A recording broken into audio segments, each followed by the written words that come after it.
Good evening from Digha. তো তোমরা আগের এপিসোডে দেখেইছিলে যে আমরা বাড়ি থেকে প্রায় 185 কিলোমিটার রাইড করে আমরা দীঘাতে এসেছিলাম।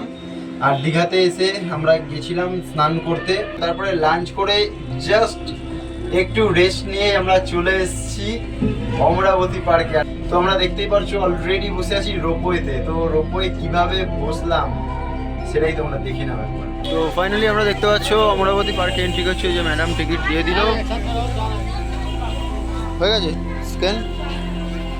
তো এই যে দেখতে পাচ্ছ 20 টাকা করে এন্ট্রি ফি, আর ভিড়টা দেখো ভাই জাস্ট। তো ফাইনালি চলে এসেছি দেখতে পাচ্ছ রোপওয়ের টিকিট কাউন্টারে। আর এই যে যাচ্ছে দেখো রোপওয়ে, আর এখানে সব নিয়মাবলী লেখা আছে, তোমরা স্ক্রিনশট মেরে দেখে নিও। তো আমরা এখন রোপওয়ে চড়বো। তো চলো টিকিটটা কাটা যাক আগে। তো ফাইনালি চলে এসছে রোপওয়ের টিকিট। আর ওই যে ওইখানে দেখতে পাচ্ছ সবাই রোপওয়ে চড়ছে অমরাবতী পার্কে। তো আমরাও দিনের আলো থাকতে থাকতে রোপওয়েটা চড়ে নেওয়ার প্ল্যানটা করলাম, কারণ অন্ধকারে কি দেখাবো তোমাদেরকে, কি না দেখাবো, তাই জন্য। তো চলো রোপওয়ে ওঠা যাক। তো এই যে দেখতে পাচ্ছ চলে এসছে আমাদের রোপওয়ে। আর লাইন বেশি নেই, অল্পই লাইন ছিল।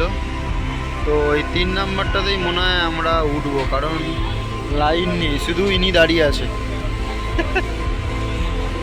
তো চলো এই যে চলে এসছে রোপওয়ে। তো ফাইনালি বসে পড়েছি আমরা রোপওয়ে, দেখতে পাচ্ছ আমি এইদিকে আর ইনি এইদিকে, দুজন বসে পড়েছি একটা গোটা কেবিনে। রোপওয়ের ওপর থেকে অমরাবতী পার্কটাকে কেমন লাগে সেটাই তোমাদেরকে দেখাবো। তো দেখতে পাচ্ছ উপর দিয়ে যাচ্ছে রোপওয়ে, আর নিচে দেখো ওনারা বোটিং করছে। তো এই রোপওয়েটা পুরো অমরাবতী যে পার্ক আছে দীঘার, পুরোটা এক পাক তোমাকে ঘোরাবে। আর 100 টাকা কিন্তু পার হেড তোমাদেরকে পে করতে হবে তার জন্য। রোপওয়ের ওপর দিয়ে জাস্ট এই ব্রিজটাকে লাগছে, দেখো কত সুন্দর। রোপওয়ে অলমোস্ট শেষ, কারণ বেশিক্ষণের এটা রাইড ছিল না, অল্প রাইড ছিল। তো চলো এবারে আমরা এক্সপ্লোর করব পায়ে হেঁটে। তারপরে এই যে নিচে দেখতে পাচ্ছ ঝিলটা, এই ঝিলে আমরা বোটিং করার আমাদের ইচ্ছা আছে। তো দেখি কতদূর কি সম্ভব হয়। তো চলো রোপওয়ে থেকে আগে নামি, তারপর তোমাদের সঙ্গে কথা হচ্ছে। ফ্যামিলি নিয়ে যদি আসা যায় এই অমরাবতী পার্কে দীঘায়, তো একদম বেস্ট হবে, কারণ দেখো এখানে অনেক কিছু অ্যাক্টিভিটিস রয়েছে। তো গাড়িটাকে জাস্ট দেখো,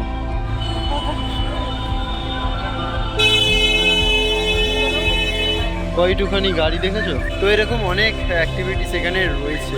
তো বাচ্চাদের জন্য একটা আদর্শ পার্ক বলা চলে এই অমরাবতী পার্ক। তো চলো আরও এক্সপ্লোর করি, তোমাদের সঙ্গে আরও শেয়ার করি অনেক কিছু। তো এই দেখো কুচকি একটা টয় ট্রেন, কত সুন্দর লাগছে দেখেছো। এই যে জাস্ট চলে গেল। এখানে অনেক রকমের অ্যাক্টিভিটিস আছে, অনেক রকমের। তুমি কি টয় ট্রেন চড়বে? তো আমরা এখানে টয় ট্রেন চড়বো না, আমরা এরপর আমরা ঢেউসাগর যাব। তো ঢেউসাগরে গিয়ে আমরা টয় ট্রেন চড়বো।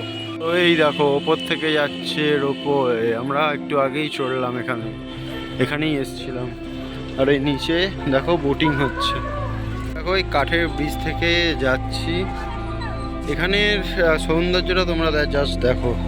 নিচে চলছে বোট, তার ওপর দিয়ে যাচ্ছে রোপওয়ে।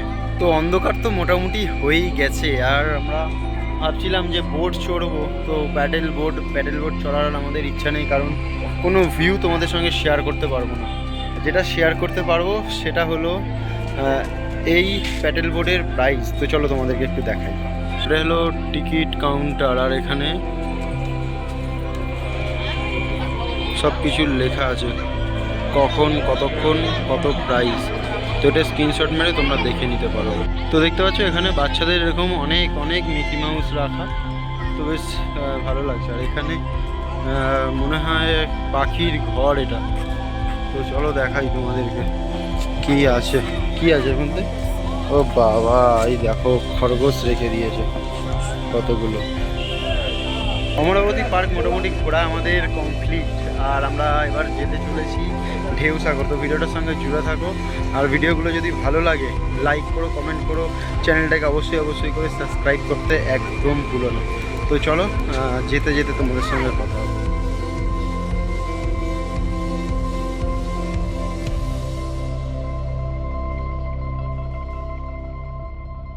তো এই বাদিকে দেখতে পাচ্ছ ঢেউসাগর। তো চলো যাওয়া যাক। আর আমরা ঢেউসাগরে গিয়ে দেখি যে টিকিটের কত লাইন পড়েছে, কারণ সিজন প্রচুর দীঘাতে প্রচণ্ড ভিড়। তো চলো ঢেউসাগরে যাওয়া যাক, তারপর তোমাদের সঙ্গে সব ডিটেলস শেয়ার করছি। ফাইনালি পৌঁছে গেছি আমরা ঢেউসাগর, আর ঢেউসাগরের জাস্ট ক্রেজটা দেখো তোমরা। মেলা লেগেছে ভাই, মেলা লেগেছে। তো চলো ভেতরে যাওয়া যাক। তো এই যে টিকিট চলে এসছে আমাদের। তো ফাইনালি আমরা পৌঁছে গেছি ঢেউসাগর, আর এটা হলো ঢেউসাগরের মেন এন্ট্রি গেট।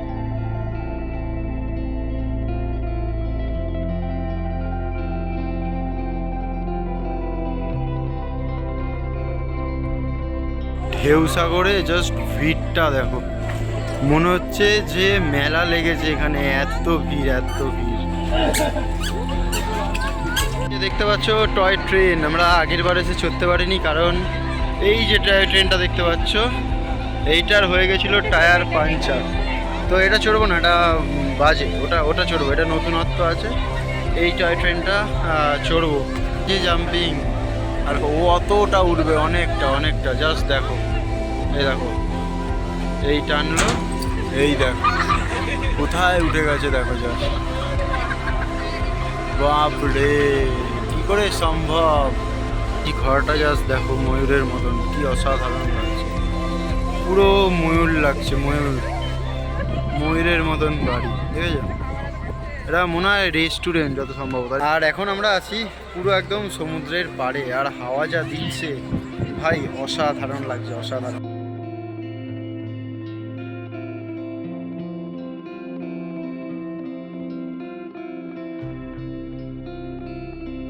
তো অনেকক্ষণ ঘুরলাম এই ঢেউসাগরে, আর এবারে আমরা চড়বো টয় ট্রেন, যেটা ঢেউসাগরের মেন আকর্ষণ বলা যায়। টয় ট্রেন, সেটা আমরা চড়বো। তো চলো, টয় ট্রেনের ওখানে লাইন আছে মনে হয় অনেক, আর এই টয় ট্রেন মনে হয় 50 টাকা করে পার হেড, 50 টাকা করে নেবে। তো চলো এবারে আমরা টয় ট্রেন চড়বো। আর দেখো পেছনে ইলেকট্রিকের লাইট দিয়ে লেখা ঢেউসাগর, দেখেছো কত সুন্দর লাগছে। তো এটা হলো টয় ট্রেনের টিকিট কাউন্টার, আর এই যে দেখতে পাচ্ছ টয় ট্রেনের টিকিট আমার কাছে চলে এসছে। তো এই যে টয় ট্রেনটা দেখতে পাচ্ছ, এই টয় ট্রেনটা আমরা চড়বো। বন্ধু ফাইনালি আমরা টয় ট্রেনে বসে পড়েছি, আর এই যে দেখতে পাচ্ছ এই যে টয় ট্রেন। আর আমরা লাস্টে বসেছি কারণ ভিউটা জাস্ট অসাধারণ আসবে। আর দিনের বেলা চললে আর একটু ভালো লাগতো, আর রাত্রিবেলা তো পুরো অন্ধকার থাকবে। তো চলো যতটা পারবো তোমাদের সঙ্গে শেয়ার করবো। আর এত এখানে ক্যাচর ম্যাচর হচ্ছে, বলার কথা। আর এই আর একটা আছে, এটা বাচ্চাদের টয় ট্রেন। হ্যাঁ, এই যে এটা বাচ্চাদের টয় ট্রেন, আর এটা হলো বড়দের টয় ট্রেন। এই যে দেখো দুটো যাচ্ছে একসঙ্গে। আর ওই দেখো বাঞ্জি জাম্পিং হচ্ছে। টয় ট্রেন থেকে বসে আমরা বাঞ্জি জাম্পিং দেখছি। দেখতে পাচ্ছ আমাদের টয় ট্রেন কিন্তু ছেড়ে দিয়েছে, এই দেখো গড়াচ্ছে চাকা। তো জাস্ট অসাধারণ লাগছে ভাই, জাস্ট অসাধারণ লাগছে। এই টয় ট্রেনটা ঢেউসাগর পুরো এক পা ঘুরিয়ে আবার এইখানটাতেই এসে ছাড়বে। তো এতটাই ভিড় দেখছো, ঘরে দিয়ে যেতে হচ্ছে, এতটা ভিড় ভাই, এতটা ভিড়। তো চলো একটু এনজয় করি, তোমরাও আমার সঙ্গে একটু এনজয় করো।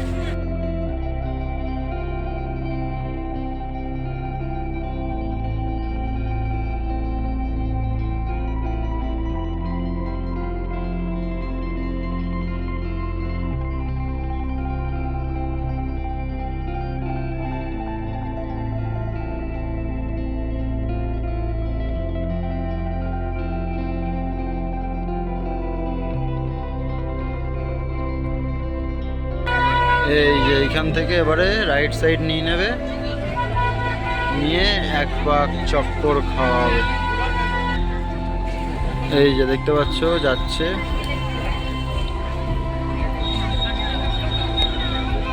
ও হো হো। আর এই যে পেছনে ঢেউসাগরের গেট।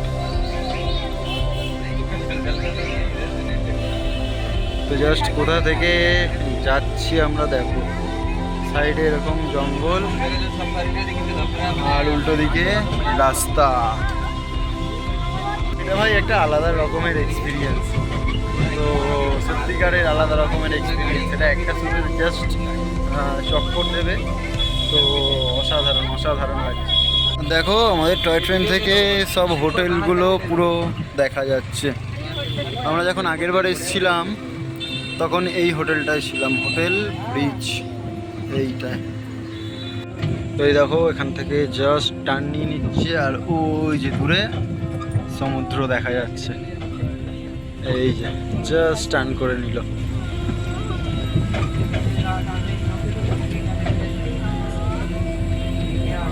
জঙ্গল টঙ্গলের মধ্যে অনেকক্ষণ ঘোরার পরে আবারও আমরা আলোর মুখ দেখলাম, কারণ পুরো পেছন সাইডটা দিয়ে ঘোরাচ্ছিল। তো এই ফাইনালি আলোর মুখ দেখলাম, দেখতেই পাচ্ছ। ফাইনালি আমরা যেখান থেকে উঠেছিলাম সেখানেই আবার চলে আসলাম এক পাক ঘুরে। তো চলো, তো আমাদের টয় ট্রেন চড়া মোটামুটি কমপ্লিট। আর টয় ট্রেনে উঠে নিজেদেরকে পুরো বাচ্চা মনে হচ্ছিল। তো এখানে আর বেশি কিছু ঘোরার নেই, আর প্রচণ্ড ভিড় প্রচণ্ড ভিড়, তাই জন্য আর বেশিক্ষণ থাকছি না। আমরা যাবো এবারে ওল্ড দীঘা সি বিচ। তো ভিডিওটার সঙ্গে জুড়ে থাকো, আর ভিডিওগুলো ভালো লাগলে অবশ্যই লাইক করো, কমেন্ট করো, চ্যানেলটাকে অবশ্যই অবশ্যই করে সাবস্ক্রাইব করতে একদম ভুলো না। তো আমরা যাচ্ছিলাম নিউ দীঘা আর ওল্ড দীঘায়, আর তার পাশ থেকে দেখো যাচ্ছে টয় ট্রেন, আমরা যেটা এক্ষুনি উঠেছিলাম। তো কত সুন্দর লাগছে, জাস্ট দেখো, দেখেছো কত সুন্দর লাগছে। তো চলো যাওয়া যাক। তো ফাইনালি আমরা চলে এসেছি নিউ দীঘা। দেখতে পাচ্ছ নিউ দীঘার ওয়াচ টাওয়ার পেছনে। আর নিউ দীঘায় ভাই প্রচুর ভিড় প্রচুর ভিড়। তো চলো ভেতরে যাই আস্তে আস্তে, আর সব কিছু শেয়ার করবো তোমাদের সঙ্গে। ঢেউগুলো দিচ্ছে দেখো, পুরো এখানে জল চলে আসছে, এখানে জল চলে আসছে, এতটা পরিমাণে ঢেউ আর এত হাওয়া দিচ্ছে। তো ভাই মেঘ পড়েছে দেখো উপরে, ভিড়টা দেখো, চারিদিকে লোক কিচকিচ কিচকিচ করছে, আর সেরকম ভাই হাওয়া দিচ্ছে, সেরকম লেভেলের হাওয়া দিচ্ছে। বসারও জায়গা নেই, কোথায় বসবে? তো একটা বসার জায়গা ফাঁকা নেই, এই পাথরের মধ্যেই বসতে হবে। তো চলো দেখি কোথায় বসা যায়। তো ফাইনালি আমাদের নিউ দীঘা সি বিচ ঘোরা কমপ্লিট। আর বৃষ্টি পড়ছে টিপ টিপ করে 1-2 ফোঁটা, তাই জন্য আর থাকবো না, আমরা হোটেলে চলে যাব, কারণ বৃষ্টিতে ভিজে লাভ নেই। তো আমরা হোটেলে গিয়ে একেবারে হোটেলের যে আমাদের রেস্টুরেন্ট আছে ওই রেস্টুরেন্টেই আমরা খাবার অর্ডার দিয়ে দেবো, মানে আমাদের রুমে চলে আসবে খাবার। তো চলো আগে হোটেলে যাওয়া যাক। দেখতে পাচ্ছ আমার গাড়ি এখানে, আর ওই দূরে সমুদ্র। বেশ ভালো, নিউ দীঘায় বেশ ভালো পার্কিংয়ের ব্যবস্থা আছে। 2000 years later. তো বাইরে বৃষ্টি টিষ্টি আসার সম্ভাবনা আছে, তাই আর থাকলাম না, চলে আসলাম। আর এইখানের হোটেলেই আমরা খাবার অর্ডার দিয়ে দেবো, তো আমাদের রুমেই চলে আসবে রাতের আমাদের ডিনার। তো চলো একেবারে তোমাদের সঙ্গে ডিনার টেবিলে কথা হবে। সময় হয়েছে 10:20, আর আমরা নিউ দীঘার সি বিচ থেকে অনেকক্ষণ আগেই চলে এসেছি, কারণ তোমরা তো জানোই যে বৃষ্টি একটু একটু পড়ছিল আর ঝোড়ো হাওয়া তার সঙ্গে চলছিল, তাই জন্য আর আমরা রিস্ক না নিয়ে আমরা রুমে চলে এসেছিলাম। আর রুমে এসে আমরা খাবারও অর্ডার দিয়ে দিয়েছিলাম। তো দেখিয়ে দাও একটু কী কী খাবার অর্ডার দিয়েছিলাম, চলো তোমাদেরকে একসাথে দেখিয়ে দিই। তো দেখো এখানে 2টো রাইস আছে, এখানে রুমালি রুটি, আর জাস্ট চিকেন কারি। তো চলো এই আমরা খাবো আর জাস্ট ঘুমিয়ে পড়বো। তো এই ভিডিওটা আর বেশি বাড়াচ্ছি না, ভিডিওটা এই পর্যন্ত। ভিডিওগুলো যদি ভালো লাগে অবশ্যই লাইক করো, কমেন্ট করো, চ্যানেলটাকে অবশ্যই করে সাবস্ক্রাইব করে দিও। তো চলো এখনের মতো tata, take care and by.